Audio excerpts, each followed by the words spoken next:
Kami percaya Engkau Tuhan yang tidak pernah meninggalkan kami. Kami tahu Engkau Tuhan yang selalu beserta dengan kami Tuhan. Bagian kami hanyalah mempercayai Tuhan. Bagian kami hanyalah menaruh iman kami kepadamu Bapa. Tuhan, hari-hari ini Engkau melihat ada begitu banyak Tuhan di antara kami yang mungkin sedang mengalami ujian iman, menghadapi masa-masa yang sulit ini. Kami tahu firman Tuhan sedang digenapi. Inilah waktunya kami meneguhkan iman percaya kami kepada Tuhan. Ini waktunya kami taruh harap kami hanya kepada Tuhan.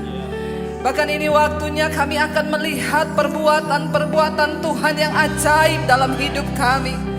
Engkau yang mengatakan akan ada perbedaan ya Tuhan, antara orang yang sungguh-sungguh berharap kepadamu, antara orang-orang yang sungguh mengandalkan Tuhan.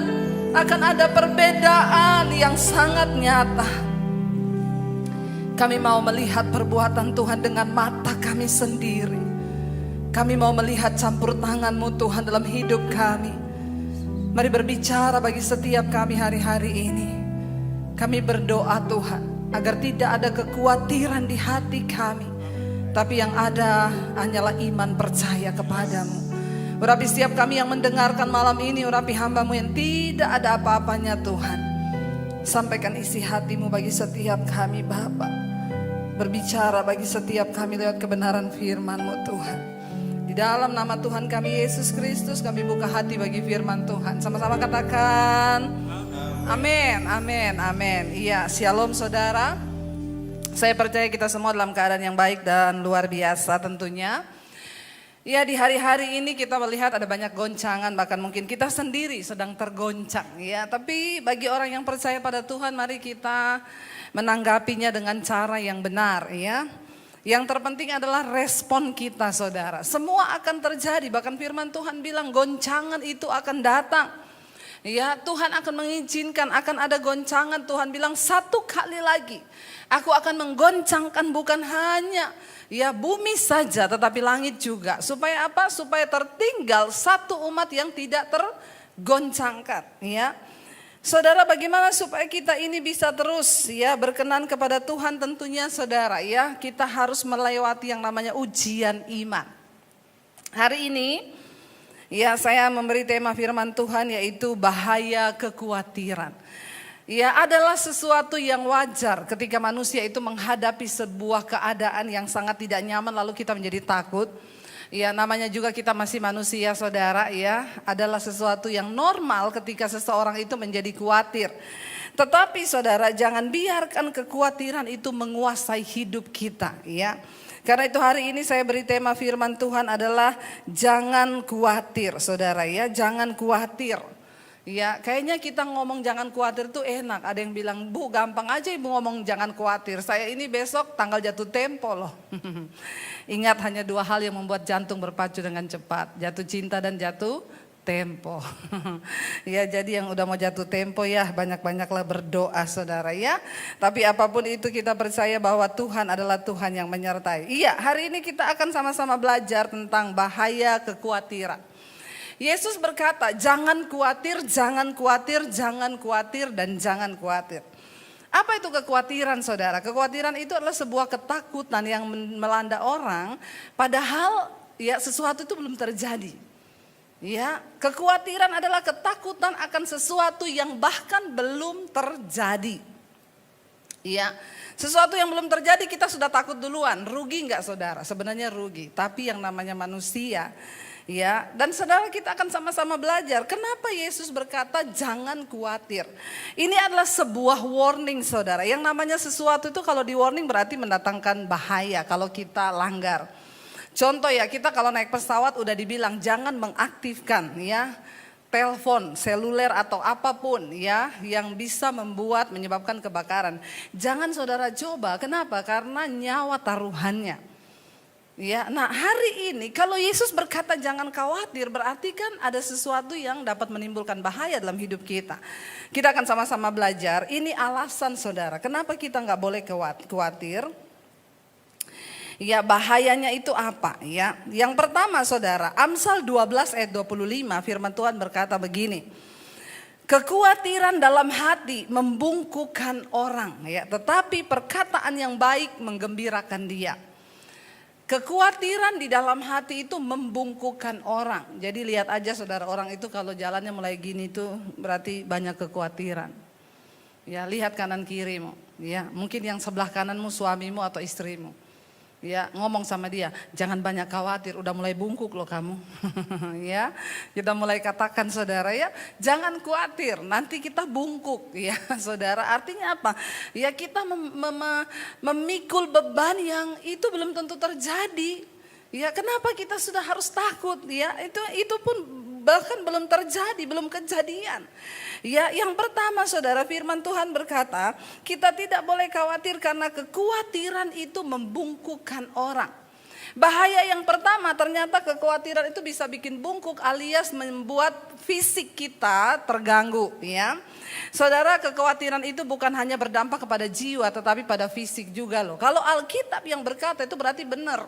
Yang pertama, bahaya dari kekhawatiran, fisik kita itu bisa bungkuk. Dengan kata lain, orang yang banyak khawatir itu suka sakit kepala, ya. Jadi hari-hari ini kalau saudara banyak sakit kepala, berarti saudara mulai banyak khawatir. Yang kedua saudara, ya, apa bahaya dari orang yang khawatir itu?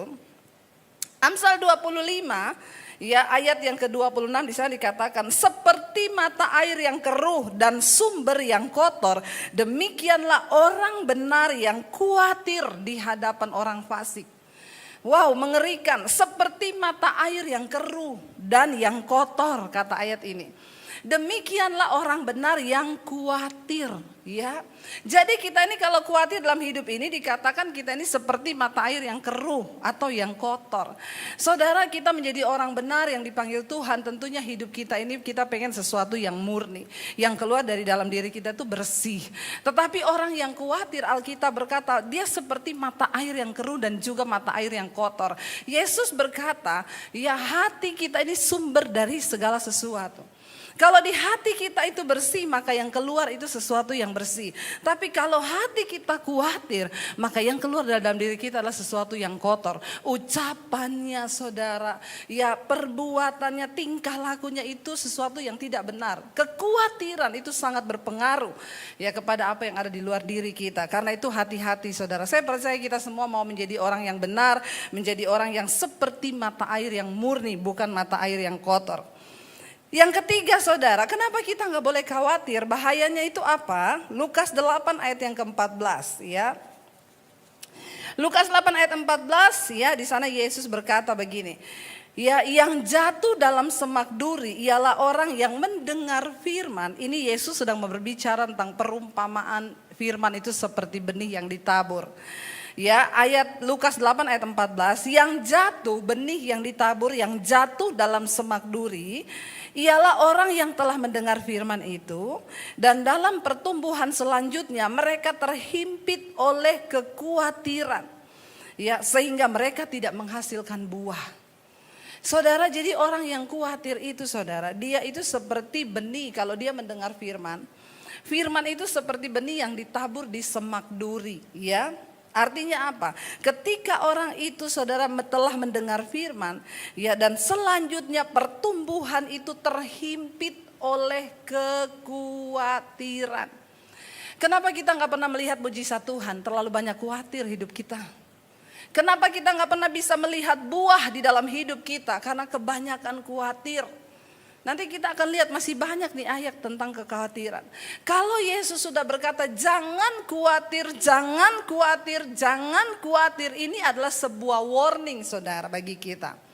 Berarti itu akan menimbulkan sesuatu yang berbahaya. Yang tadi pertama bungkuk, yang kedua kita ini seperti mata air yang keruh dan kotor. Makanya orang itu dalam hidup tidak bisa menjadi berkat. Gak usah jauh-jauh bicara jadi berkat buat bangsa-bangsa. Di dalam rumah sendiri saja. Sudahkah kita menjadi istri yang tidak khawatir sehingga yang keluar dari mulut kita itu sesuatu yang membangun. Kalau orang itu banyak khawatir, yang keluar dari mulutnya itu sesuatu yang tidak membangun. Ya, suaminya pulang kerja udah gak bawa uang, ya, istri tanya, kamu mana uang hasil kerjamu? Gak ada mah. Makanya kamu itu, ya, orang seperti ini bagaimana rumah tangganya bisa diberkati saudara, ya. Kalau kita menjadi orang yang percaya pada Tuhan, tidak ada khawatir di saat suami mungkin tidak punya uang, kita menjadi istri yang menguatkan. Amin ibu-ibu. Ya, yang di rumah amin. Yang di sini ada amin. Kalau nggak ada amin, ya saya tutup dalam doa. Ya Alkitab berkata saudara, ya kalau orang itu banyak khawatir, maka dia tidak akan berbuah dalam hidupnya. Boro-boro lihat mujizat. Ya, rumah tanggamu tidak akan diberkati, pekerjaanmu tidak akan diberkati oleh Tuhan. Bahkan apapun yang engkau lakukan dengan tanganmu tidak akan berhasil. Kenapa? Karena firman yang engkau dengar, mungkin saudara ke gereja setiap hari Minggu, mungkin saudara dengar ibadah online. Ya, setiap hari itu firman terus yang saudara dengar, atau mungkin saudara pelayanan di gereja. Ya, tapi hidupmu nggak pernah ada buahnya. Kenapa saudara? Karena banyak kekhawatiran dalam hatimu. Kita ini percaya pada Tuhan, disuruh percaya, sudah percaya saja. Ya, daripada khawatir lebih baik percaya. Orang yang tidak percaya Tuhan itu, orang yang khawatir itu sama dengan orang yang tidak mempercayai Tuhan. Sekalipun dia mendengar firman, ayat ini berkata firman itu seperti ditabur di semak duri. Ketika firman itu mau tumbuh, ya nggak bisa mati. Kenapa? Kehimpit sama semak duri. Apa yang menjadi semak duri dalam hidup manusia yang membuat firman tidak bisa bertumbuh bahkan menghasilkan buah? Salah satunya adalah kekhawatiran, kata firman Tuhan. Ya, jadi jangan khawatir saudara. Kenapa? Karena khawatir bisa membunuh benih firman yang ada dalam hidupmu. Firman yang kita dengar itu harus bertumbuh di tanah yang subur. Ya, ketika firman itu mau tumbuh, ini firman bicara tentang iman. Waktu kita mendengar firman, Alkitab berkata iman timbul dari pendengaran, yaitu pendengaran akan firman. Untuk kita bisa percaya kepada firman Tuhan itu butuh latihan saudara. Ya. Sampai hari ini saya tetap mempercayai Tuhan. Apakah pertama saya percaya, saya terima Yesus, saya langsung percaya seperti sekarang ini? Enggak. Ada latihan iman. Ya, bagaimana kita melatih kadar iman orang itu berbeda-beda, tergantung dari rasa percayanya pada Tuhan. Kenapa kita nggak boleh khawatir? Karena Alkitab berkata iman itu tumbuh dari pendengaran, pendengaran akan firman. Nah, kalau kita mendengar firman tapi hati kita khawatir, itu menjadi semak duri yang menghambat pertumbuhan firman yang engkau dengar. Karena itu dengar baik-baik Bapak Ibu yang terkasih, kekhawatiran itu sangat berbahaya. Yesus mengingatkan, jangan khawatir. Engkau dengar firman sebanyak apapun, engkau hafal firman sebanyak apapun. Kalau engkau punya kekhawatiran, firman itu hanya baru mau bertumbuh di hati, langsung dihalangi oleh semak tadi, yaitu kekhawatiran kita. Bagaimana kita bisa melihat iman kita kuat kalau kita itu khawatir? Apalagi melihat buah dalam hidupmu, apalagi melihat buah dalam pelayananmu. Padahal Alkitab berkata kalau Yesus datang kedua kali, dia tidak mencari pelayanan yang hebat, dia nggak cari orang yang punya karunia hebat, dia nggak cari orang yang punya gereja besar. Waktu Yesus datang kedua kali yang dia cari apa? Buah dari hidup kita. Tapi bagaimana mungkin kita berbuah kalau kita punya kekhawatiran? Ya, ayat ini jelas berkata orang yang mendengarkan firman tetapi dia khawatir itu seumpama dia menabur benih di satu tanah yang penuh dengan semak duri. Mungkin benih itu baru mau tumbuh saudara, tetapi karena kekhawatiran itu menghimpit benih itu, gak jadi tumbuh. Jangankan berbuah, tumbuh aja gak. Ya, kita kalau punya tanaman, kenapa tanaman itu kita bersihkan saudara? Saya dulu nanam cabai saudara di rumah saya, ya karena ada sisa cabai, saya taruh di pot saudara. Lalu mulai tumbuh tuh. Waktu cabainya tumbuh, ya tumbuh juga itu rumput-rumput ilalang, duri-duri. Ingat ya, waktu kita menabur rumput, cabai nggak tumbuh. Tapi ketika kita tabur cabai, rumput ikut tumbuh. Dari mana? Ya nggak usah tanya.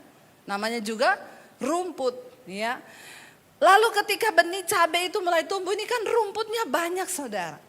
Nah ini kalau saya biarkan, kenapa saudara? Yang pertama, ya rumput itu akan menghalangi tumbuhnya cabai itu ke atas karena rumput ini semakin besar. Dia tutupin. Yang kedua, makanan untuk cabai itu, suplai makanannya akan terhalang. Kenapa? Diambil semua sama rumput ini. Makanya cabenya nggak bisa bertumbuh. Kekhawatiran di dalam hidup kita itu mengambil semua energi positif dari firman Tuhan atas hidup kita. Sehingga engkau akan satu saat, ya bukan cuma tidak berbuah, bisa mati imanmu saudara. Makanya kenapa pada akhirnya banyak orang murtad. Ya, dulu saya pernah punya pengalaman saudara, ada seorang hamba Tuhan loh. Dia hamba Tuhan, seorang pendeta. Ya dia pelayanan. Ya, ketika hidupnya itu saudara mulai goyah ya karena dia juga punya usaha. Tiba-tiba goyah usahanya. Lalu ketika usahanya goyah, rumah tangganya juga goyah. Terakhir saudara saya ketemu teman, saya tanya, si Pak Pendeta itu mana sekarang? Oh belum tahu ya Kak, belum. Kenapa? Sekarang sudah jadi Muhammad. Ya, pendeta ganti nama jadi Muhammad. Saudara sendiri tahu maksud saya. Saya baru mau cari tahu keberadaannya di Facebook. Saya baru mau cari tahu di mana dia. Karena dulu saya pernah kenal dekat dengan dia. Besoknya saya dapat kabar di WA. Inna lillahi wa inna ilaihi rajiun. Telah berpulang ke rahmatullah. Muhammad ... Tadinya pendeta. Kenapa bisa mati imannya saudara? Bukan cuma orangnya ya. Imannya bisa mati lalu berganti nama. Kenapa saudara? Ya, karena tidak sungguh-sungguh mempercayai Tuhan. Hari-hari ini kita semua sedang diuji. Tetapi orang yang mau terus mempercayai Tuhan, engkau akan melihat perbedaan yang nyata kata firman Tuhan di hari-hari terakhir ini. Pakai kesempatan ini untuk membuktikan imanmu kepada Tuhan. Amin saudara. Ya, jangan biarkan semak duri itu tumbuh di dalam hidupmu. Mari kita terus mau berkata, Tuhan uji kami. Menghadapi hari-hari sulit ini kami terus akan melihat pemeliharaan Tuhan. Kami tidak mau membiarkan semak duri kekhawatiran itu menghalangi benih firman Tuhan bertumbuh dalam hidup kami. Yang berikutnya saudara, kenapa kita gak boleh khawatir? Lukas 10 ayat 41 ini kisah tentang Marta dan Maria ya. Maria itu ketika Yesus datang dia langsung mengambil tempat terdekat dengan Yesus, yaitu duduk di bawah kaki Yesus dan menyerap semua pengajaran dan khotbah yang Yesus berikan. Tapi Marta sibuk di dapur bikin teh, bikin makanan, bikin ini, bikin itu. Ya, lalu ketika Yesus datang mereka datang berdua, Yesus berkata kepada Marta. Tetapi Tuhan menjawab, Lukas 10 ayat 41. Tetapi Tuhan menjawabnya, Marta, Marta, ya, engkau khawatir dan menyusahkan diri dengan banyak perkara. Jadi dengan kata lain saya ambil kata khawatir di situ, Yesus berkata engkau khawatir dan menyusahkan diri dengan banyak perkara. Orang yang khawatir itu berarti orang yang menyusahkan diri. Ya, nggak usah disusahkan, memang hidup ini sudah susah. Jadi jangan tambah menyusahkan diri dengan kekhawatiran. Yang namanya hidup ini memang rumit saudara. Kalau sederhana itu rumah makan Padang. Ya, namanya juga hidup pasti rumit.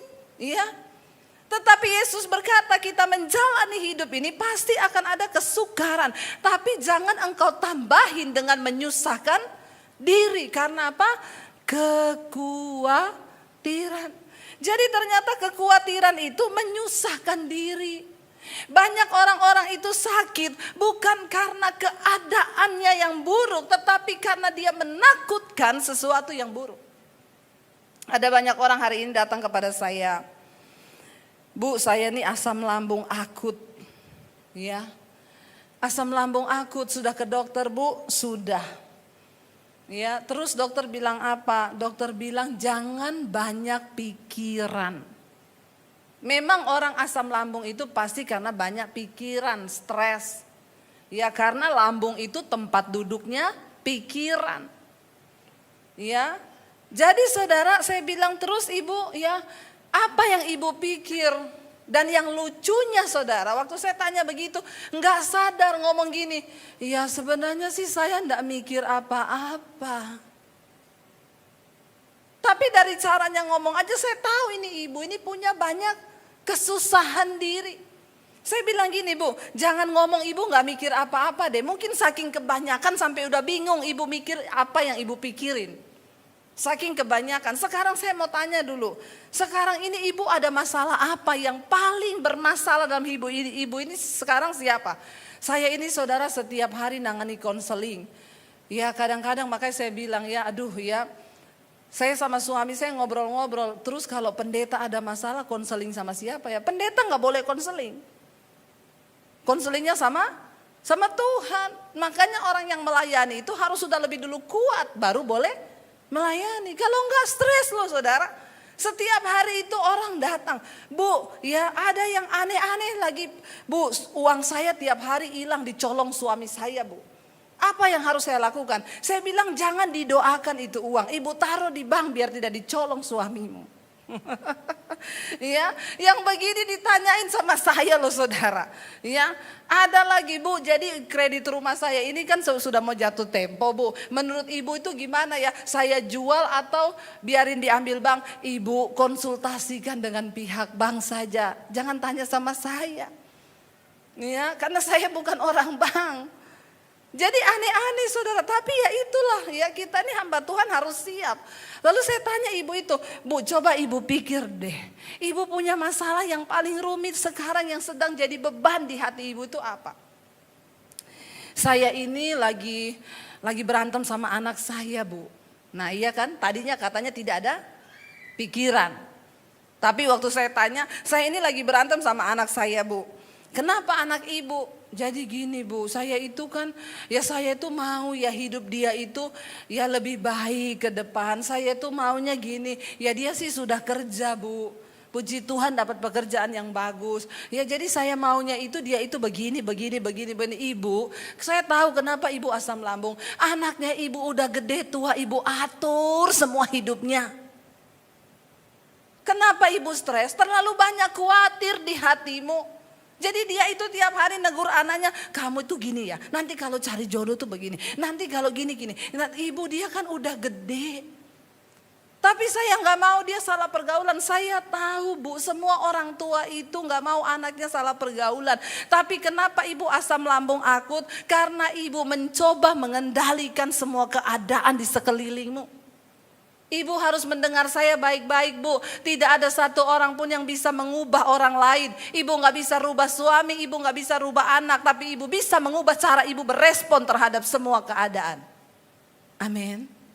Orang yang tidak khawatir itu belajar mempercayakan kepada Tuhan. Ya, ada ibu-ibu telepon saya. Shalom Bu Debbie. Saya, iya shalom ibu, ada apa ibu? Ibu, saya sudah bosan hidup, mau mati, saya doakan bagaimana? Jangan ibu, loh tadi katanya udah bosan hidup. Kenapa ibu bosan hidup? Suami saya selingkuh bu. Saya baru keluar rumah sakit jiwa beberapa bulan lalu. Aduh, suami yang selingkuh, ibu yang gila. Jangan mau, ya. Ibu jangan mencintai siapapun melebihi Tuhan. Apalagi dia bilang saya sudah mau bunuh diri bu. Cuma gara-gara suami selingkuh ibu bunuh diri. Bodoh itu namanya. Ya, ibu harus menaruh harapanmu pada Tuhan. Suami selingkuh bukan berarti kiamat dunia. Ibu masih punya anak, ibu masih punya masa depan. Berbahagialah dengan dirimu sendiri bersama dengan Tuhan. Jadi orang-orang yang khawatir itu saudara, ya sesuatu yang belum terjadi dia sudah khawatirkan, apalagi kalau terjadi. Ibu-ibu kurang berserah pada Tuhan. Ya tapi suami saya gak berubah-berubah, sekarang dia sudah sama perempuan lain. Biarin aja, sekarang ibu fokus sama Tuhan. Saya tahu tidak ada seorang pun yang mau suaminya berselingkuh saudara. Siapa sih yang mau anaknya menikah dengan orang lain dan pindah ke agama seberang? Gak ada yang mau. Tapi kalau semua itu terjadi, kita harus belajar mempercayakannya kepada Tuhan. Amin. Jangan stres. Ayat ini berkata, Yesus bilang, Marta, Marta, kamu itu terlalu khawatir dan menyusahkan diri. Jangan menyusahkan diri. Orang yang khawatir itu menyusahkan diri, bisa gila, bahkan bisa stres loh. Ya, kita harus berbahagia dengan diri kita bersama dengan Tuhan. Gak usah terlalu mikirin anak, mikirin mantu, mikirin cucu, mikirin. Ya, ada oma-oma juga yang stres, Bu. Saya tuh stres, Bu. Ya, cucu saya itu tadi saya yang besarin, saya yang gedein. Sekarang diambil sama mamanya. Terus masalahnya apa, Bu? Ya itu kan mamanya dia. Tapi kan saya maunya cucu itu tinggal sama saya. Ya kan mamanya yang lebih berhak. Saya hari-hari ini stres, Bu, kena asam lambung. Iya, karena ibu menyusahkan diri. Dia takut kalau cucunya dibesarkan anaknya itu nanti akan salah. Dia berpikir dialah yang paling benar. Saudara, belajar mempersembahkan hidup, menyerahkan hidup itu kepada Tuhan. Kenapa? Karena orang yang khawatir itu hanya menyusahkan diri. Ada banyak hal orang mengalami masalah dalam hidupnya, kenapa? Menyusahkan diri. Rumah tangga anak diatur, hidupnya menantu diatur, hidup cucu diatur, anaknya ngurusan cucunya dia yang atur. Rempong gak hidup kita? Ada banyak hal yang bisa kita lakukan untuk tidak usah menyusahkan diri, apalagi dengan kekhawatiran. Akhirnya karena kita berusaha mengendalikan anak mantu, kita menjadi khawatir, lalu kita stres, kita takut. Ingat, kenapa kita gak boleh khawatir? Karena kekhawatiran itu menyusahkan diri. Berbahagialah bersama dengan Tuhan. Kenapa kita nggak boleh khawatir? Yang berikutnya, Matius pasal yang ke-6 ayat 27, Yesus berkata begini, siapakah di antara kamu yang karena kekhawatirannya dapat menambahkan sehasta saja pada jalan hidupnya? Siapakah di antara kita yang karena khawatir terus kita melihat mujizat gitu? Justru kekhawatiran itu adalah penghambat mujizat dalam hidup kita. Jangan takutkan sesuatu yang belum terjadi. Ya, jangan saudara, percayakan pada Tuhan hari ini. Jangan takutkan apapun yang belum terjadi. Ketika engkau khawatir itu artinya engkau tidak mempercayai Tuhan. Ya, lawannya khawatir itu adalah percaya. Ya, jangan saudara, karena Yesus berkata, dengan kekhawatiranmu apakah engkau bisa menambahkan sehasta saja pada jalan hidupmu? Enggak kan? Ya, kita khawatir juga enggak nambah apa-apa. Daripada khawatir lebih baik bersuka cita. Kita khawatir juga kita nggak melihat mujizat. Kita khawatir juga kita tidak melihat sesuatu yang positif yang bisa terjadi. Jadi daripada khawatir membawa kita di dalam persoalan, menyusahkan diri, bahkan sakit penyakit. Jangankan khawatir saudara ya. Mungkin hari ini kalau ada ibu-ibu yang suamimu berselingkuh atau engkau punya masalah dengan anak, engkau pun harus belajar mempercayai Tuhan. Ya, sekalipun sudah ada masalah aja kita harus belajar mempercayai Tuhan, apalagi sesuatu yang belum terjadi. Ya, jangan saudara, kita mau terus percaya, bersandar pada Tuhan, berharap. Ya, lalu kita lihat yang berikutnya saudara. Ya, jadi ingatlah saudara ya bahwa karena kekhawatiranmu, engkau nggak bisa tambah apapun. Ya, engkau nggak bisa bayar cicilan dengan kekhawatiran. Ya, engkau nggak bisa menambahkan jumlah rekeningmu dengan kekhawatiranmu. Lebih baik belajar percaya. Ya, ada kesaksian dari seorang ibu, Bu, ya tadinya saya itu khawatir banget karena masalah keuangan ya, di dalam pandemi ini keuangan suami dan saya itu dalam rumah tangga agak berkurang. Tapi setiap malam saya mendengarkan khotbah-khotbah ibu ya, dan ketika khawatir itu datang saya berdoa, Tuhan aku mempercayai Engkau. Tuhan yang sanggup memelihara hidup kami. Di saat benar-benar saya lagi butuh uang Bu. Ya tiba-tiba ada sejumlah transferan masuk di rekening saya. Yang itu tulisannya adalah komisi gaji. Ya saya bilang Bu, ketika engkau belajar mempercayai Tuhan maka engkau akan melihat mujizat. Tapi ketika engkau khawatir, takut, maka itu akan menjadi penghalang mujizat terjadi atas hidupmu. Tuhan tidak bisa bekerja ketika engkau khawatir. Ya, Tuhan akan melakukan firman-Nya kepada orang-orang yang tidak khawatir. Mari hari-hari ini saudara, kita mau belajar terus memperkatakan firman Tuhan. Saudara, yang berikutnya kita akan lihat saudara ya.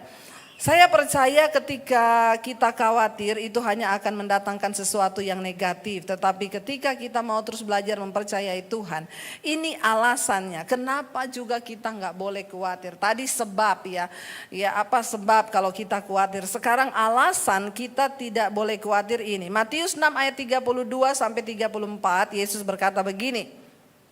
Ya. Yesus berkata di Matius 6 ini semua jangan khawatir. Kalau saudara baca dari satu perikop ini, Ya, Yesus berkata jangan kamu khawatir akan makanan, jangan khawatir akan pakaian. Kenapa? Karena tubuh itu lebih penting daripada makanan, daripada pakaian, dan hidup itu lebih penting daripada makanan. Ya, lalu pasal 6 ayat 32 dan 34 sampai 34 Yesus berkata begini. Semua itu dicari bangsa-bangsa yang tidak mengenal Allah, ya. Akan tetapi Bapamu yang di sorga tahu bahwa kamu memerlukan semuanya itu. Ya, tetapi carilah dahulu kerajaan Allah dan kebenarannya, maka semuanya itu akan ditambahkan kepadamu. Sebab itu janganlah kamu khawatir akan hari besok, karena besok mempunyai kesusahannya sendiri. Kesusahan sehari cukup untuk sehari. Ya, ini alasan kenapa kita nggak boleh khawatir. Karena kalau kita khawatir akan makanan, memang orang itu apa sih yang dikhawatirkan? Makanan, pakaian, apa yang akan dipakai, apa yang akan dimakan, apa yang akan diminum, itu rata-rata. Ya, kenapa kita nggak boleh mengkhawatirkan hidup kita? Karena semua itu dicari oleh orang-orang yang tidak mengenal Allah. Artinya apa? Kalau kita mengkhawatirkan sesuatu yang di dunia ini, maka kita sedang gagal fokus. Ya. Engkau gagal fokus, saudara. Waktu engkau fokus pada Tuhan, bukankah Dia Bapa pencipta segala sesuatu? Ya, saudara, kalau engkau tidak beriman, ya jangan coba ikut Tuhan. Ya, karena hanya orang-orang yang beriman yang boleh sungguh-sungguh mengikuti Tuhan. Apa itu iman? Dasar dari segala sesuatu yang kita harapkan dan bukti dari segala sesuatu yang belum kita lihat. Saya mengerti karena keadaan zaman kesusahan ini, hari-hari ini banyak orang terus memakai kekuatan pikiran. Tapi jangan pernah lupa Tuhan itu turut bekerja untuk mendatangkan kebaikan bagi orang-orang yang mengasihi Dia. Kita harus masih tetap percaya. Ada alam supranatural di mana Tuhan sanggup bekerja di dalamnya. Sesuatu yang gak pernah terpikir. Ya, saya kemarin mendengar kesaksian dari seseorang, saudara. Dia menelpon saya, dia setia mendengarkan khotbah-khotbah saya di YouTube saya. Dia cerita, dia pulang dari Amerika lalu dia menikah. Ketika dia menikah, dia akhirnya harus tinggal di Indonesia. Tapi tiba-tiba saudara, dia sudah meninggalkan semua kenyamanan di Amerika. Dia bilang, ibu bayangkan dalam usia muda saya sudah jadi milioner, Bu. Dengan gaji saya di sana yang begitu besar. Tapi saya harus meninggalkan semuanya, saya harus menikah di Indonesia. Dan kalau saya di Indonesia, saya lebih dekat dengan Tuhan. Kalau di sana memang saya dapat semua uang, kekayaan, jabatan, tapi saya jauh dari Tuhan. Disitulah saya harus memilih. Saya harus ikut Tuhan, sungguh-sungguh dengan Tuhan, tapi pulang meninggalkan semua kenyamanan itu. Ya, saya sudah dijanjikan untuk sebuah tempat tinggal di tempat kalangan yang mewah di Amerika, Bu. Tapi saya harus memilih. Kenapa? Karena kalau saya di sana terus pergaulan membuat saya jauh dari Tuhan.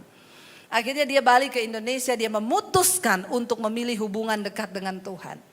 Dia tinggalkan segala kenyamanan sampai di Indonesia. Dia memulai merintis pekerjaan. Ya. Tapi memang susah, Bu, karena saya harus memulai dari nol. Tapi saudara percayalah, ketika engkau mengutamakan dan mempercayakan hidupmu pada Tuhan, apa yang mustahil itu Tuhan sanggup kerjakan. Tiba-tiba ada orang dari Amerika itu masuk ke emailnya dia, itu email salah alamat. Jadi namanya dia Peter, ada orang juga nama Peter. Nah, orang itu email ke dia, Peter, kamu tuh salah kirim barang, orang dari Amerika. Dia balas, sorry saya bukan Peter itu, tapi memang namanya saya Peter.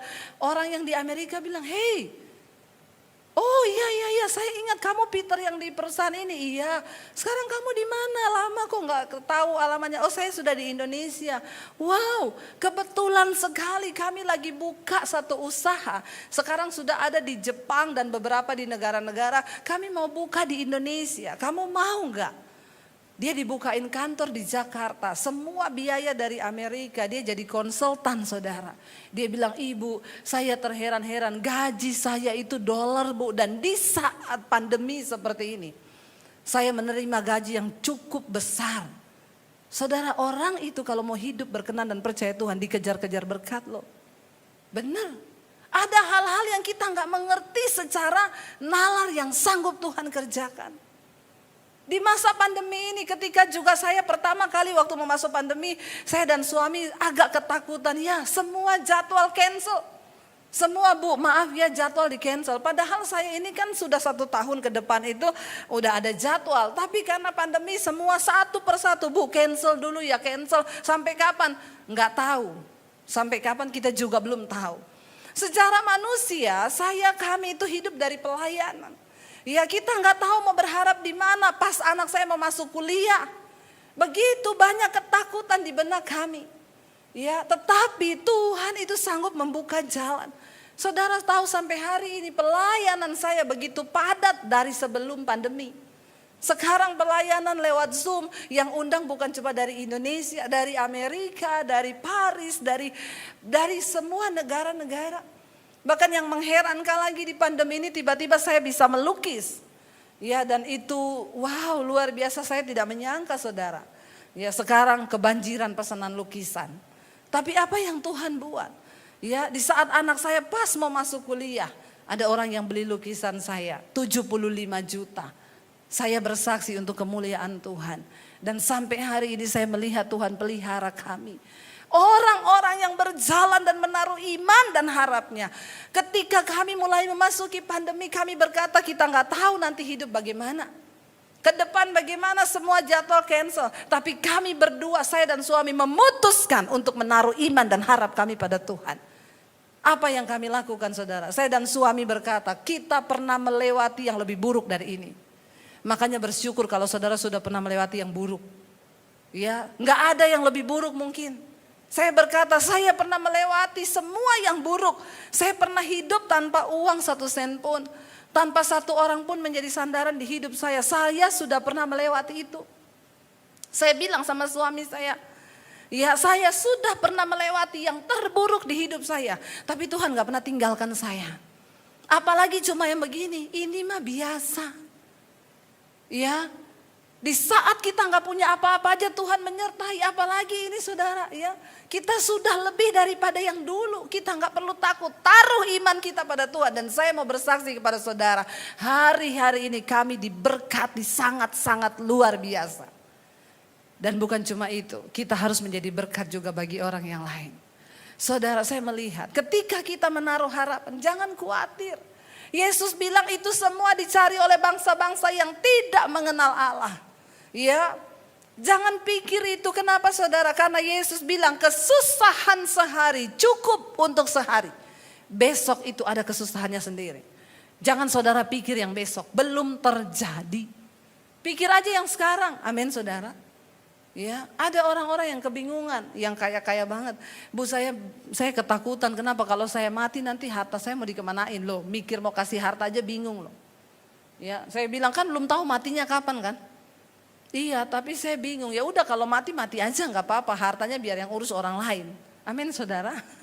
Ngapain sih kita berat-beratkan hidup, menyusahkan diri, memikirkan yang aneh-aneh. Mari kita fokus hanya pada Tuhan. Kesusahan sehari cukup untuk sehari. Besok ada kesusahannya sendiri.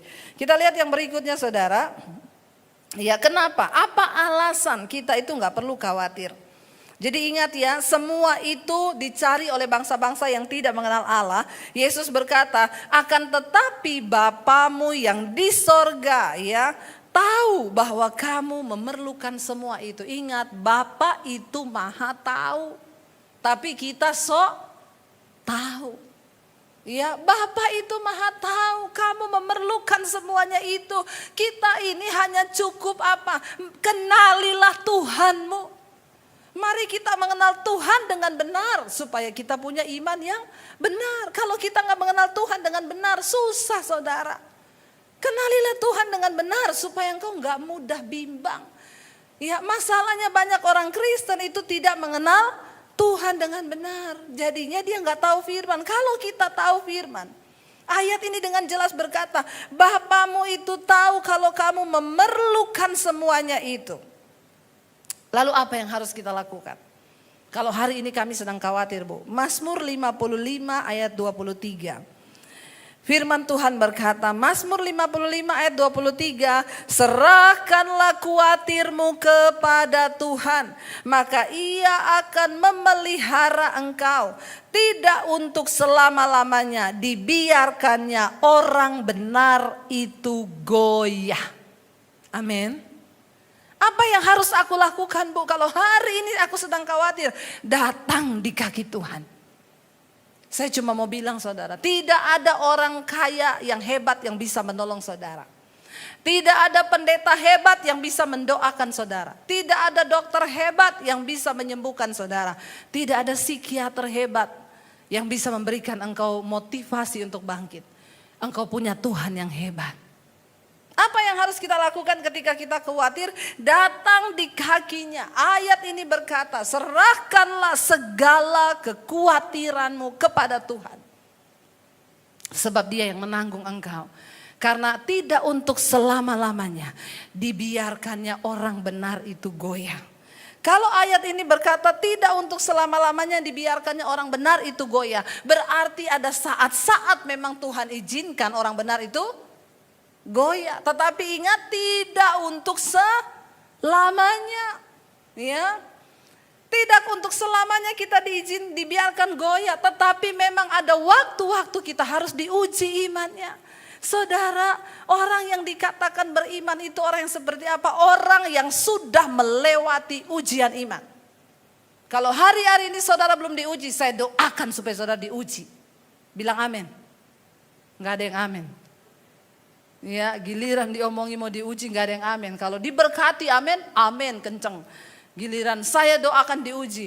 Yes ya, biar kita mau berkata seperti Daud. Ujilah aku Tuhan, cobalah aku Tuhan, selidiki hatiku dan batinku.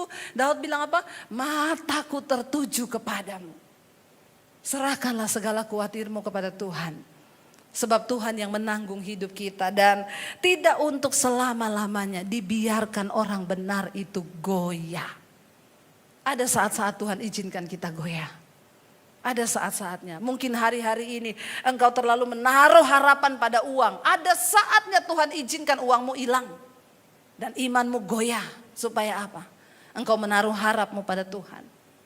Ada orang-orang yang terlalu menaruh harapannya pada pekerjaan berlebihan. Ada saatnya Tuhan izinkan pekerjaanmu hilang. Dan disitulah engkau mulai goyah. Tapi Tuhan mau lihat bagaimana engkau meneguhkan imanmu. Ada saatnya Tuhan izinkan kita kehilangan keluarga. Ya, ketika keluarga menjadi satu-satunya sandaran dan tempat kita hidup. Saya pernah mengalami. Tapi ketika engkau goyah, Tuhan mau lihat. Ya, kepada siapa engkau menaruh harap? Saya ingat sekali waktu saya diusir dari keluarga saya, papi saya bilang, kamu jangan bawa ijazah. Saya mau lihat Yesus kasih makan kamu pakai apa. Bayangkan saudara, saya keluar tanpa bawa apa-apa, tidak boleh bawa ijazah. Dan papi saya bilang, saya mau lihat Yesus kasih makan kamu pakai apa. Tapi saya mau bilang hari ini saudara, ketika aku menaruh harapanku pada Tuhan, Alkitab berkata, Dia adalah sauh yang teguh. Ya, apa itu sauh? Kalau kapal itu mau bersandar, ya, nanti dilempar jangkar, ya, lalu diikat pada sauh, itu sauh yang teguh itu tidak akan tergoyah, bahkan kapal itu nggak bisa lari kemana-mana. Mari kita taruh iman kita kepada Kristus, Dia sauh yang teguh, saudara. Yang tidak akan pernah membiarkan kita ini ya jauh atau kita ini hidup kita berantakan. Hanya sejauh mana engkau menaruh harapanmu kepada Tuhan. Engkau akan melihat Tuhan turut bekerja mendatangkan kebaikan di hidupmu. Mari kita renungkan firman ini saudara. Ya, saya percaya Dia Tuhan yang tidak pernah meninggalkan kita. Dia Tuhan yang akan selalu membawa kita kepada jalan-jalannya. Ya, Dia Tuhan yang tidak pernah membiarkan kita goyah. Tidak untuk selama-lamanya orang benar itu dibiarkan goyah. Waktu engkau datang pada Tuhan, waktu engkau berseru kepada Yesus, Dia Tuhan yang sanggup melakukan segala perkara di dalam hidup kita. Ku percaya Kau Tuhan yang sanggup menaklukkan segala perkara di dalam hidup kami Tuhan. Kami mau terus percaya Apapun kekhawatiran kami hari ini, kami mau taruh di bawah kaki-Mu Bapa. Engkau melihat setiap kami yang sedang ketakutan. Engkau melihat setiap kami yang sedang tidak berdaya menghadapi hari-hari ini. Kami taruh semua di kaki-Mu Bapa. Di dalam segala ketidakberdayaan kami, di dalam keputusasaan kami, kami mau berkata, Engkau sauh yang kuat bagi jiwa kami. Tidak untuk selamanya Engkau biarkan kami goyah Tuhan. Mari angkat tangan. Ku percaya Kau Tuhan yang sanggup menaklukkan semua perkaraku. Kau turut bekerja dalam segala hal bagi kebaikanku. Ku percaya Kau Tuhan yang mampu menaklukkan semua masalahku. Kau turut bekerja dalam segala hal bagi kebaikanku. Mari lebih lagi angkat imanmu pada Tuhan. Katakan, ku percaya Kau Tuhan yang sanggup menaklukkan semua perkaraku. Kau turut bekerja dalam segala hal bagi kebaikanku. Ku percaya Kau Tuhan yang mampu menaklukkan semua masalahku. Kau turut bekerja dalam segala hal bagi kebaikanku.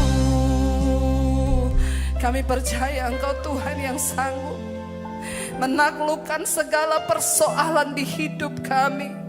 Engkau Tuhan yang mampu menyelesaikannya bagi hidup kami. Bagian kami adalah datang di kaki Tuhan, menyerahkan seluruh hidup kami. Tidak untuk selama-lamanya orang benar itu dibiarkan goyah. Terima kasih Bapa buat segala kebaikan dan kebaikan Tuhan.